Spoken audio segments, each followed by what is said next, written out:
Former Congolese rebel leader Bosco Ntaganda, otherwise known as the Terminator, has been handed a 30-year sentence by the International Criminal Court for war crimes and crimes against humanity. He was convicted on 18 counts, including murder, rape, sexual slavery, and using child soldiers.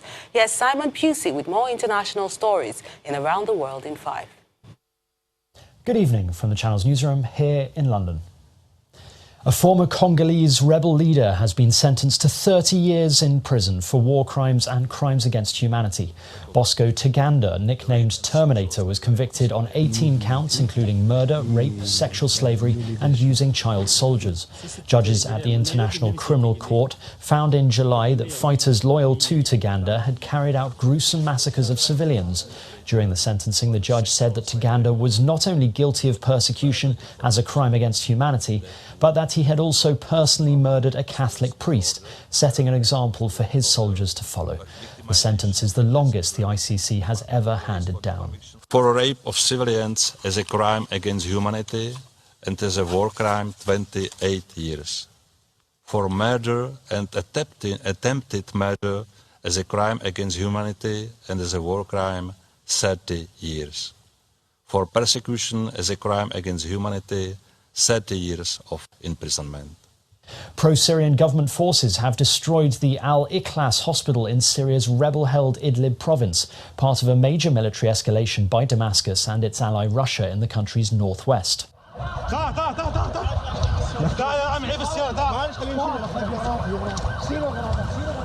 This footage shows the group known as the White Helmets working to find survivors after several more attacks. According to the Syrian Observatory of Human Rights, the airstrikes hit Jir al-Shugur, a city southwest of Idlib, and al-Sharaha, a village west of Aleppo. The White Helmets say 12 people were killed and 31 injured on the strikes on Wednesday. Thousands of Russian soldiers have marched on Moscow's Red Square to commemorate the 78th anniversary of the renowned legendary military parade in 1941.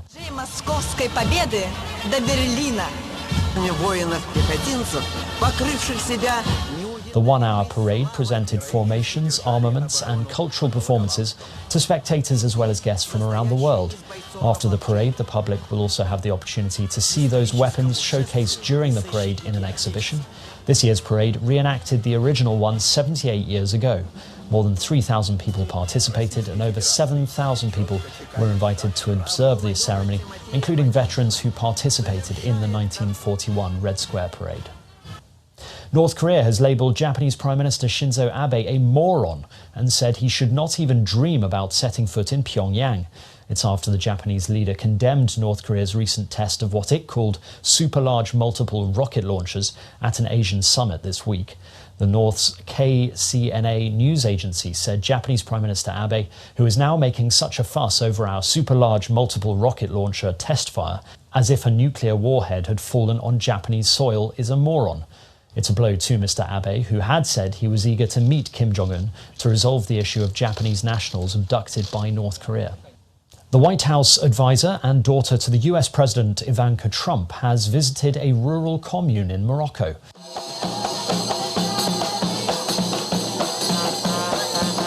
It's part of an initiative to promote female empowerment in the developing world. The 38-year-old spoke with female landowners and farmers about women's access to collective land as part of the Women's Global Development and Prosperity Initiative.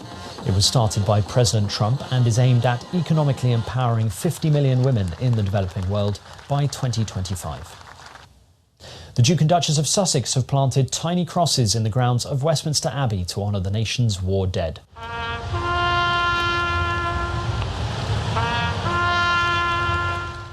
Harry and Meghan paid their respects to servicemen and women who made the ultimate sacrifice during the two world wars at the Field of Remembrance. It was the Duke's 7th visit to the Field of Remembrance, having represented the royal family at the event annually since 2013, but this was the first time that his wife had joined him. And finally, a partial ceiling collapse at London's Piccadilly Theatre halted a performance of Arthur Miller's Death of a Salesman. This photo shows the huge hole in the ceiling, which appeared after part of the roof fell in. The debris caused a few minor injuries and prompted an evacuation of the audience. The London Fire Brigade said 1,100 people had been evacuated after a section of plaster fell from the ceiling. I think it's the normal thing. You're sitting in a theatre, you're watching the show, and very stoical, and you just sit there and let things happen. And then suddenly you realise something's happening that shouldn't be. And clearly things weren't right. Yeah, and a few people started to panic. But really there wasn't, and I wouldn't say there was a mass panic, but there was a very, very quick evacuation. And that's your international news around the world in 5. Many thanks, Simon. Now, Charles has the latest in the world of sports.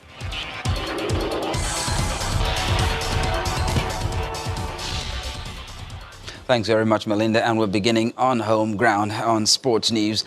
The second edition of the Channel's Track and Field Classics will hold on November the 13th and the 14th at the Teslim Balogun Stadium in Lagos. At the media briefing in Lagos, the main organizing committee of the Under-17 Grassroots Initiative for Secondary Schools confirmed that over 55 schools cutting across the 6 educational districts in Lagos State will compete in various track and field events.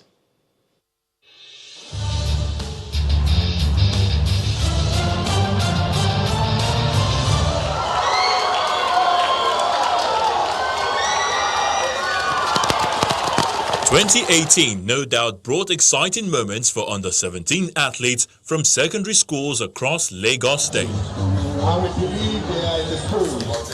To keep to its promise to continue contributing its quota to the development of athletics from the grassroots, the Channel's Track and Field Classics is returning even bigger and better this year.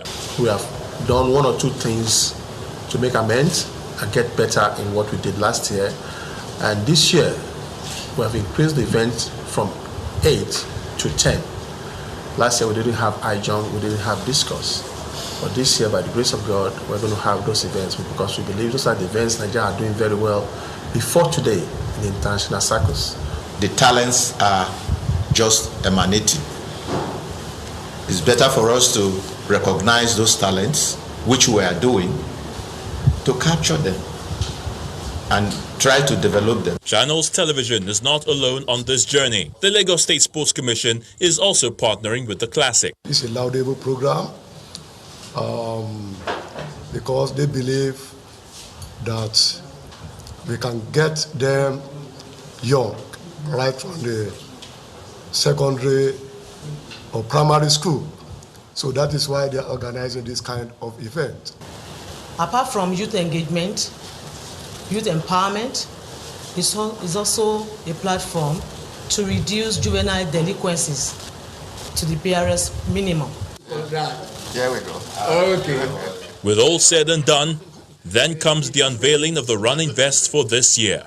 Beautiful running vest. Yeah.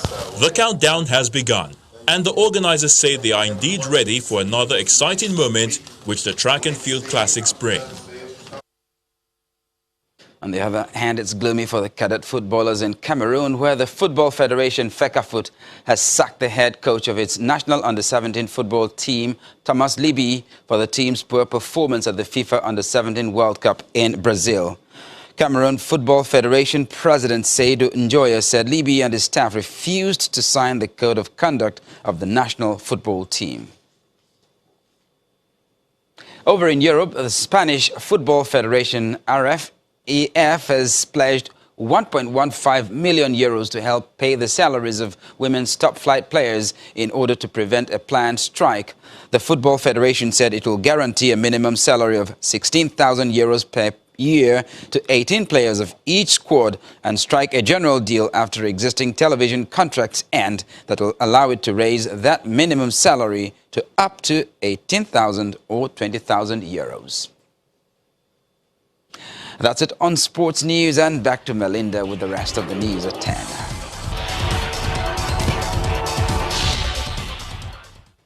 Many thanks, Charles. And the main news again. Security forces today repelled an attack by Boko Haram insurgents on Damaturu, the Yobe state capital. A combined force of soldiers and the police, backed by 2 fighter jets, beat back the insurgents who came into the city.